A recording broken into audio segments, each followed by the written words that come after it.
कैसा है तू और हमारा देश कैसा है? वैसा ही जैसा आप छोड़ के गए थे। यानी कि हम अभी भी अंग्रेजों के गुलाम हैं? नहीं, अंग्रेजों से तो हमें 1947 में ही आजादी मिल गई थी। अच्छा, तो अब तो हमारे अपने लोग देश चलाते होंगे ना? हाँ, तब तो देश काफी आगे बढ़ गया होगा। जब हमारे अपने लोग देश चला रहे हैं तो गरीबी और भ्रष्टाचार का तो नाम ही नहीं होगा। सबको बराबर हक दिया जाता होगा, किसानों और मजदूरों का अच्छा ध्यान रखा जाता होगा ना? नहीं, ऐसा तो कुछ नहीं है। तो कैसा है बताना मुझे। कैसे हमारे अपने नेता, हमारे आजाद भारत के नेता, 100 साल हो गए मुझे गए हुए, बताना।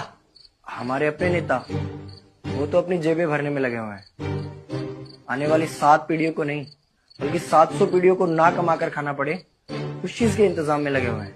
तो तुम लोग क्या कर रहे हो और हमारे देश का युवा क्या कर रहा है? हम लोग तो इंस्टाग्राम पर रील्स देखने में बिजी हैं। यानी कि हमारी कुर्बानी का देश के लोगों पर कोई असर नहीं पड़ा।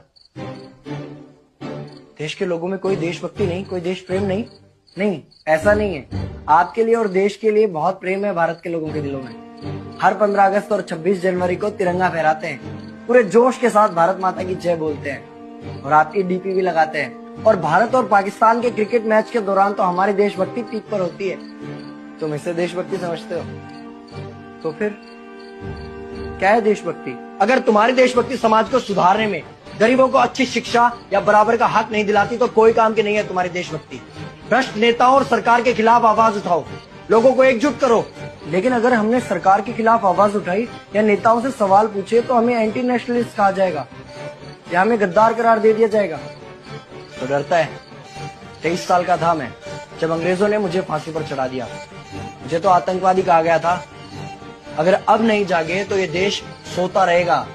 ये सरकारें, ये नेता देश को बेच खाएंगे। इस भ्रष्ट सरकारी तंत्र से लड़ो। देश को क्रांति की जरूरत है।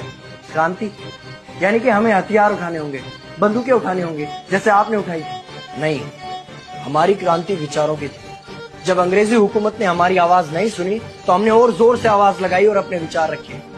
और क्रांति केवल सत्ता को बदलने तक सीमित नहीं है, बल्कि इस भ्रष्ट अन्यायी तंत्र को जड़ से उखाड़ कर फेंकना है। पर ये होगा कैसे? अपने आसपास से शुरुआत करो। जो भी तुम्हें भ्रष्ट नजर आए उसके खिलाफ आवाज उठाओ, एक्शन लो। तुम्हारे टैक्स का पैसा नेताओं की जेब में जा रहा है, हिसाब मांगो।